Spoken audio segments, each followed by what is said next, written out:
Why are Stanford, Cal, and SMU so intriguing to the majority of ACC schools? The short answer is that among the schools that are not already tied to the expanding Big Ten, which will have 18 members next year, or the expanding Big 12, which will have 16 members next year, or the expanding SEC, which will have 16 members next year. Beyond those three schools, Stanford, Cal, and SMU, have been offering the possibility, at least, of very creative new revenue streams in ways that most other available schools simply cannot or will not deliver.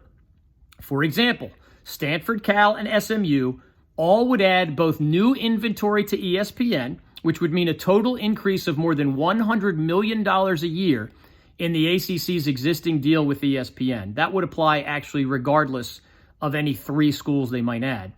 But Stanford, Cal, and SMU also would add significant value to the ACC Network, which after a very slow start, finally gained full distribution in December 2021 and actually exceeded its original financial projections for the last two academic years. ESPN has negotiated contract terms with its various carriers such that the ACC Network, which launched in August 2019 as a partnership between ESPN and the ACC, gets only nickels per month from its out-of-state subscribers, such as those in California and Texas right now, but more than $1 a month from its in-market subscribers, meaning those states that already have at least one ACC member. In other words, if you're located in North Carolina, as I am, and have the ACC Network as part of your pay TV package, as I do, you're paying something in the neighborhood of $12 to $15 a year for that channel. In California and Texas right now, if you have a carrier that is providing you the ACC Network, you're paying $1 a year for that channel. A very important reminder and full disclosure here. Everybody who knows me knows that those things are very important to me. These are only ballpark estimates.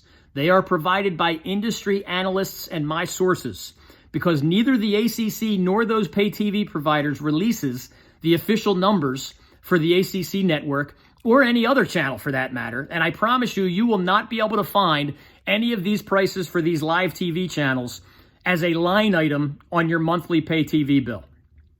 California and Texas are by far the two most populous states in America. Combined, just those two states make up more than 20% of the entire United States population.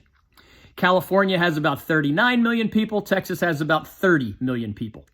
Combined, they also have more than 25 million TV households and an estimated 15 million pay TV households, meaning those that pay for live television through either one, a cable company such as Comcast or Spectrum, two, a satellite company such as DirecTV or Dish, or three, an internet-based company such as Hulu with Live TV, or YouTube TV, or DirecTV Stream, or Sling TV, or Fubo TV. Among those 15 million pay TV households, it is impossible to know how many of those packages have the ACC Network, but since the ACC Network got full distribution a couple years ago, that has become a very high percentage. Assuming that ESPN has the same contract language in its current deals than it has had in the past, let's say the additions of schools based in California and Texas would turn some large chunk of those 15 million pay TV households from $1 a year subscribers to the ACC Network to now $12 to $15 a year subscribers to the ACC Network. That is an overall revenue increase in those two states that is worth, just a reasonable guesstimate, another $100 million plus in new ACC Network revenue. So if ESPN is going to pay a new $100 million plus per year for the three new schools, and if the ACC Network will get another $100 million plus per year in new revenue from those same additions, what's the problem? Why the 4 or so no votes? Well, here's where it gets even more complicated, and I apologize for such things. First, every time you expand, of course, you're ultimately dividing the financial pie into additional slices, which waters down the economic impact. Instead of dividing the ACC's shared revenue 15 ways, at some point, it would have to be divided 18 ways. That waters down the impact.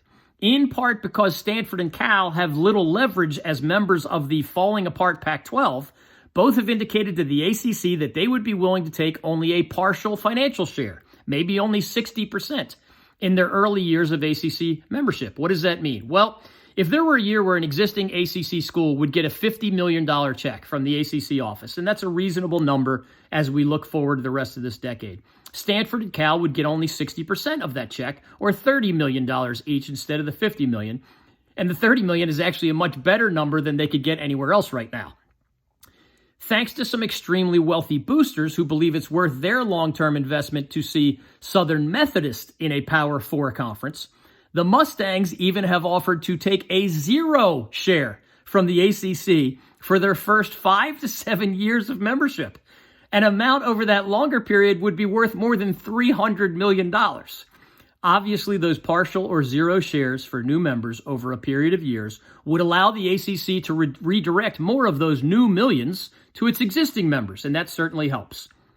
With the new ACC Network revenue, though, remember that number one, there too would be new and significant expenses tied to incorporated those 3 far away schools to those broadcasts. And number two, whatever new revenue expansion would bring, the bottom line would be reduced by those new expenses, and then that amount would be split between ESPN and the ACC. It's a partnership.